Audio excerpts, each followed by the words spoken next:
মৌলা, তোমার রহমতের সামনে আমার গুনার তো কোনো অস্তিত্ব নাই মৌলা।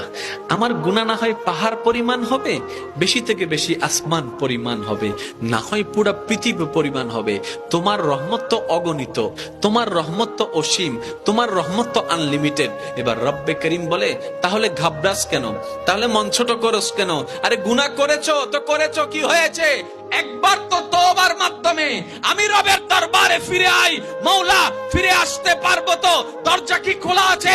রব্বে করিম বলে, মরণের আগ পর্যন্ত, কিয়ামতের আগ পর্যন্ত, সূর্য পশ্চিম আকাশে ওঠার আগ পর্যন্ত দরজা খোলা আছে, দরজা খোলা আছে, দরজা খোলা আছে।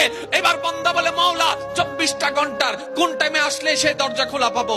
রব্বে করিম বলে, আরে ব্যাংকের দরজা খোলা থাকে নির্দিষ্ট সময়ে, অফিস আদালতের দরজা খোলা থাকে নির্দিষ্ট সময়ে, এমনকি ঘরের দরজাও খোলা থাকে নির্দিষ্ট সময়ে, এর বাইরে যাই না। কিন্তু তোর রবের দরবার এমন একটা দরবার, 24টা ঘন্টার যেই কোনো মুহূর্তে তুই আসবি, তোর রবের দরবার তোর জন্য খোলা থাকবে। সুবহানাল্লাহ।